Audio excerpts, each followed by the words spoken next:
Balik lagi nih di acara yang ditunggu-tunggu sama kita semua, Papili 2025 atau Pandang Pilih Inspirasi. Nah, bersama aku Elizabeth yang akan memandu acara buat hari ini. Nah, buat hari ini tuh kita bakal bahas tentang seputar pengkhususan dari hukum administrasi negara. Jadi buat kamu yang mungkin kepo atau pengen tahu tentang hukum administrasi negara, boleh banget buat ditonton secara keseluruhan dari podcast hari ini ya teman-teman. Nah, ada pepatah yang bilang kalau tak kenal maka tak sayang. Maka dari itu aku bakal jelasin sedikit tentang Papili. Nah, Papili ini adalah program kerja yang dibuat oleh Departemen Pilar BEM FH 4 yang bertujuan buat jadi informasi buat teman-teman untuk mengenal lagi tentang PK-PK yang ada di FH 4. Jadi gak ada lagi nih alasan untuk gak tahu nih mau pilih PK apa. Nah, bersamaan dengan itu, di sini udah hadir dari perwakilan PK Hukum Administrasi Negara yaitu Bang Rizky Aldiansyah. Mungkin selamat sore ya Bang. Halo, ini selamat sore kalian. gimana Bang? Mungkin hari ini sehat atau ada kata-kata mungkin hari ini? Ya, alhamdulillah sejauh ini sehat lah ya. Sehat. Bisa di sini. Alhamdulillah ya Bang. Mungkin aku pertama-tama mau nanya dulu sih Bang. Kan kita udah belajar nih ya hukum administrasi negara itu apa secara tekstual. Menurut Abang sendiri hukum administrasi negara dalam apa ya perspektif Abang tuh gimana sih?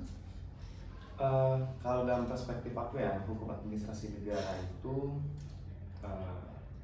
hukum yang menghubungkan kayak bagaimana antara hubungan vertikal dan horizontal. Dalam artian vertikal itu antara lembaga dengan lembaga negara lainnya, dan horizontal itu antara lembaganya dengan masyarakatnya gitu. Jadi bagaimana proses dan bagaimana sistem yang berjalan dalam sebuah negara.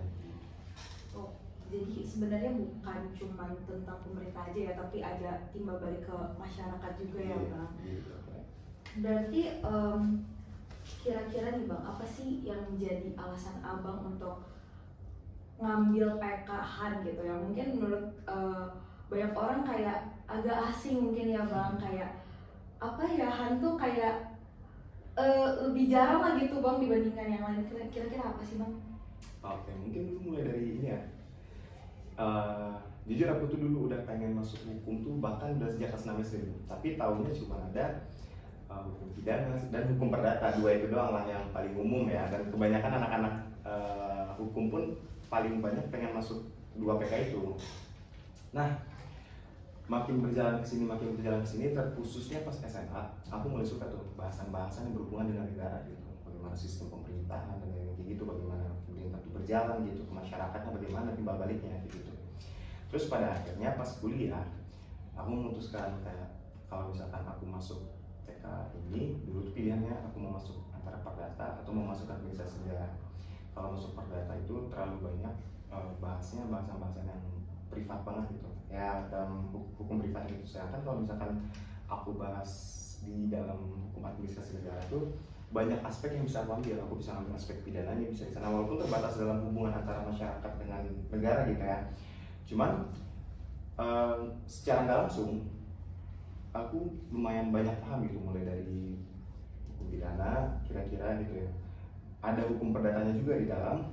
Ya, ada hukum tata negaranya ada juga di dalam gitu. Terus kayak kalau misalkan kita ngomong haki ya, perizinan, ya itu bahasan hukum administrasi negara banget gitu.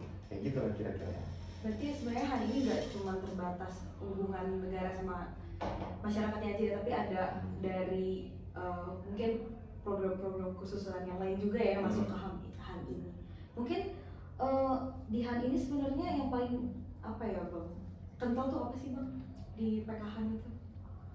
Secara PK yang ada di Unpad atau secara hukum administrasi negaranya nih? Boleh secara yang ada di Unpad dulu mungkin Bang. Kalau misalkan secara di Unpad ya, yang paling kental itu apa ya, mungkin paradigma orang. Paradigma orang kayak hukum administrasi negara itu susah banget kayak gitu kayak gitu ya. Nggak, tapi kalau misalkan secara ini ya, secara hukum administrasi negaranya sendiri yang paling kental yang aku rasain itu ya sistem belajarnya sih, paling itu doang gitu. Sistem belajar yang jujur aku benar-benar suka gitu. Sistem belajarnya satu, terus cara pandang dan cara pikir dosennya gitu. Mungkin Han itu dia apakah bentuk kelasnya kelas yang besar atau yang kecil-kecil gitu ya Bang? Kalau sekarang ya, kalau bukan matkul wajib HAM, ya bukan matkul wajib yang berhubungan dengan administrasi negara ya. Kalau misalkan matkul pilihan, kebetulan sekarang mulai sedikit peminat hukum administrasi negara. Beda sama zaman-zaman dulu, bahkan sebelum COVID gitu. Dulu tuh kayak sampai belasan sampai puluhan gitu isinya. Cuman sekarang isinya itu paling kalau misalkan angkatan aku tuh cuma ada 3 orang. Angkatan 22 itu cuma 2 orang gitu. Ya saking sedikitnya, angkatan 20 itu masih ramai gitu yang masuk hukum administrasi negara. Ya jadi ya kelas kita ya kelas kecil jadinya. Ya, kadang orang ada yang bilang gini juga, kelas privat bimbel, bimbel privat gitu jadinya. Berarti tapi positifnya jadi lebih intens ya berarti sama dosennya. Ya positifnya itu lebih dekat sama dosen itu lebih tahu gitu sama kita, lebih aktif di dalam kelas, mau nggak mau ya jadinya gitu, mau nggak mau. Nah berarti di balik segala intrik dan apa ya mungkin uniknya Han lah ya gitu bang, kira-kira menurut abang sendiri karir yang cocok untuk yang ngambil PKH ini kayak gimana bang? Karir yang cocok ya. Ya balik lagi pertama ya, kalau misalkan kita anak hukum, ujung-ujungnya kita sarjana hukum gitu, mau ngambil di bidang apapun, maksudnya di secara hukum ya itu bisa aja, mau di corporate lawyer itu cocok banget jujur kalau di corporate lawyer, karena perusahaan-perusahaan itu ya mereka pasti ada bahasa mereka tuh ya tentang perizinan, terus tentang kerjasama dengan lembaga lain gitu.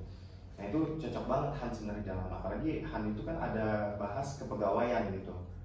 Nah di situ tuh apalagi kalau misalkan ada yang pengen jadi HRD mungkin, anak hukum kan ada juga yang beberapa jadi HRD gitu. Nah itu cocok banget karena ngebahasnya gimana peraturannya, gimana sistem rekrutmennya, gimana peraturan yang dibikin sama perusahaan, gimana hak yang didapat perusahaan dan hak yang didapat sama si pegawai. Atau mungkin kita jadi hakim PT UN, yaitu bahasan anak Han banget gitu. Kalau di administrasi negara kan bedanya pengadilannya dengan pengadilan PK-PK lainnya, kita bahasnya di PT UN gitu. Atau kalau misalkan jadi pengacara ya cocok juga gitu.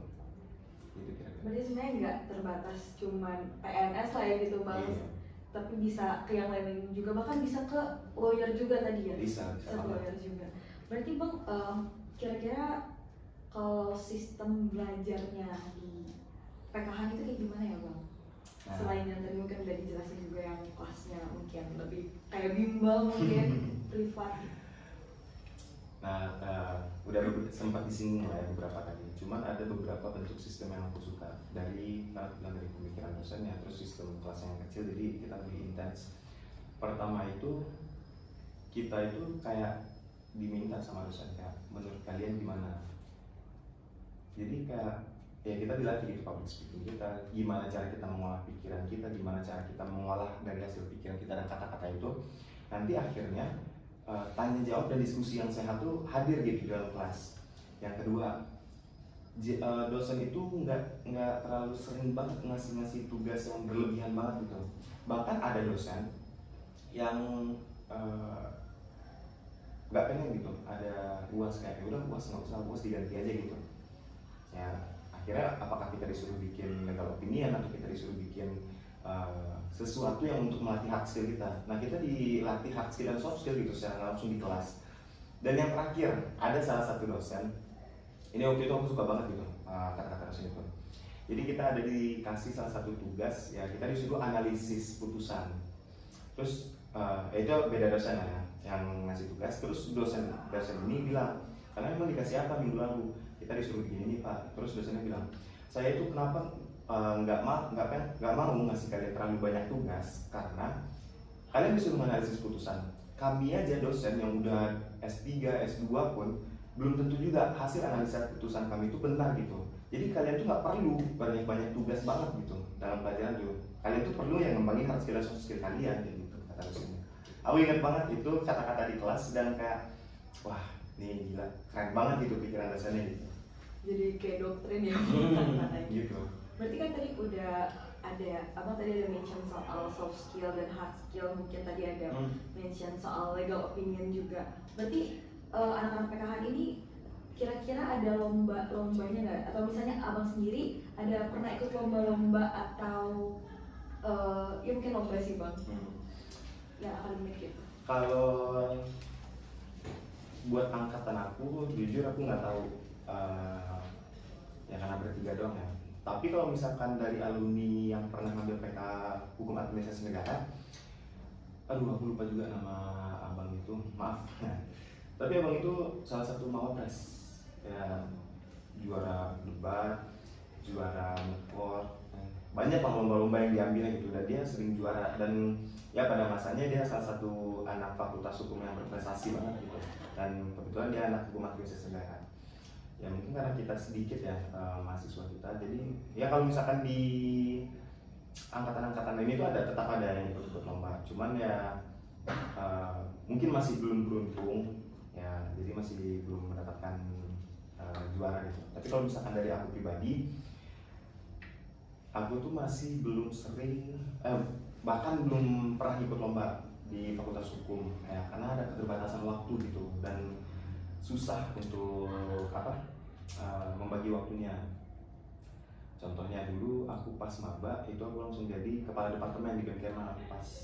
Aku kan angkatan 21, di 2021 aku ikut staf magang, di 2022 aku langsung ditarik jadi kadep gitu. Awalnya wakadet, tapi kadepnya mengundurkan diri, masih belum rilis itu kabinetnya. Akhirnya udah mau nggak mau gue jadi kadep. Terus ditambah itu namanya Departemen Advokasi Sosial Masyarakat. Nah susahnya waktu itu Advokasi Sosial Masyarakat itu departemen yang baru.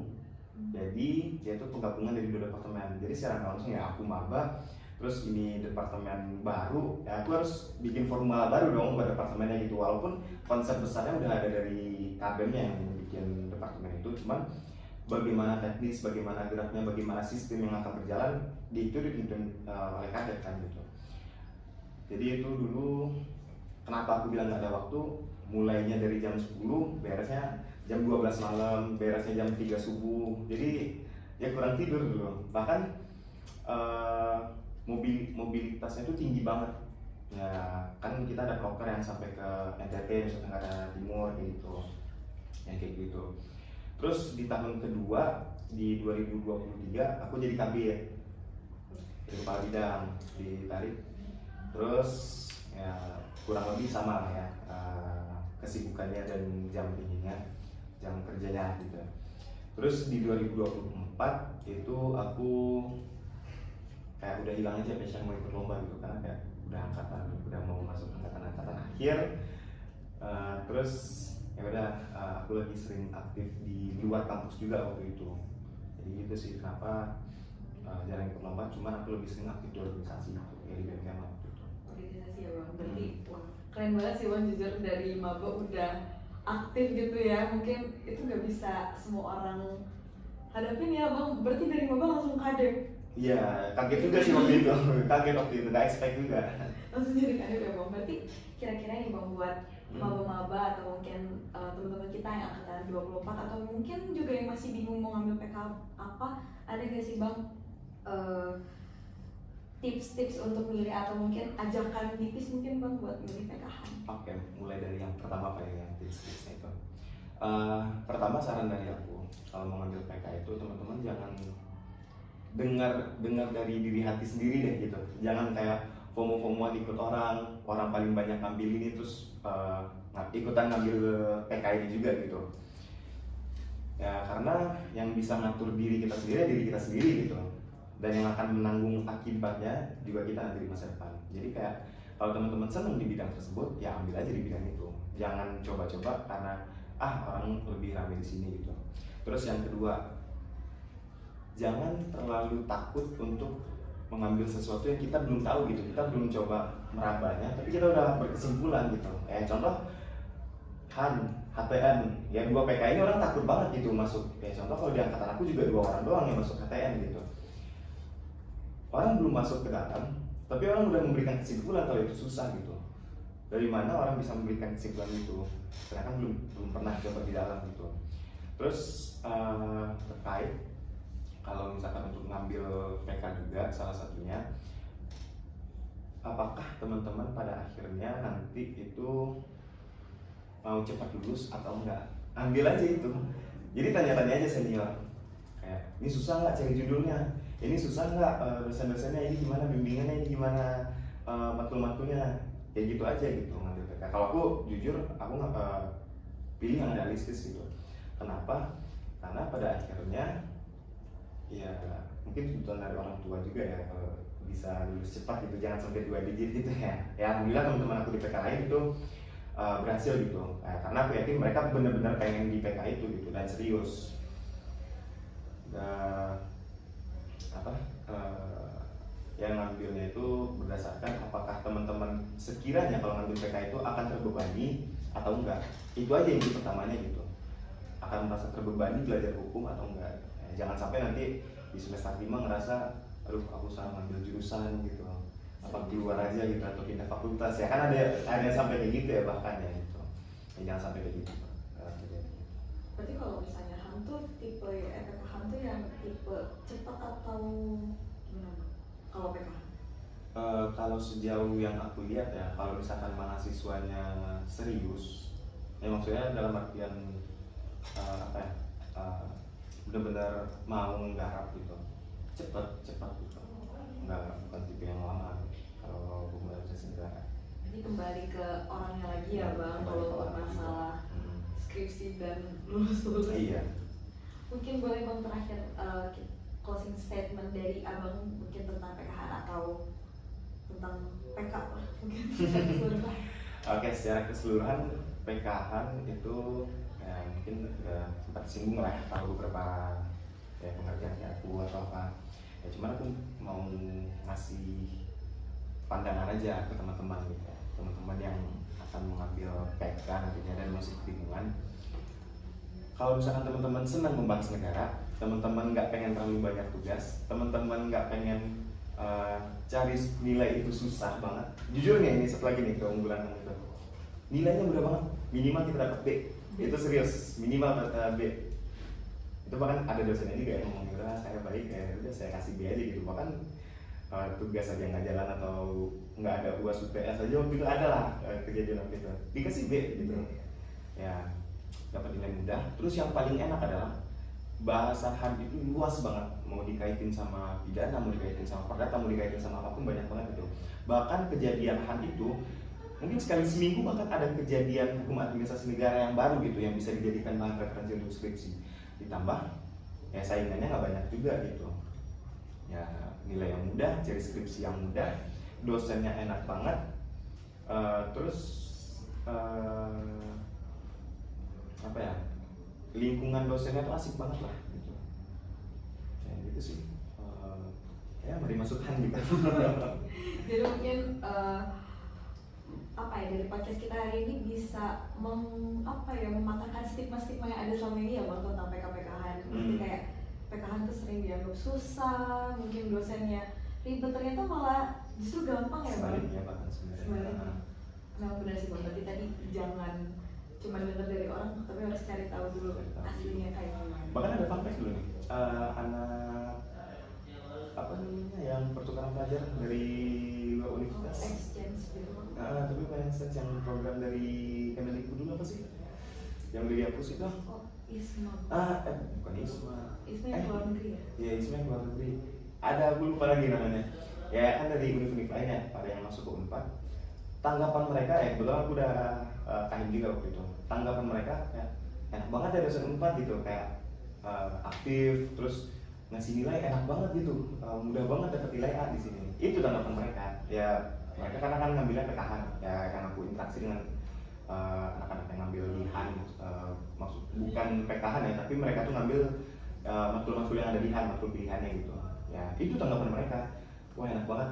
Ya dibilang kayak love banget sama dosen ini gitu. Wah seru banget sih pembahasan kita buat hari ini.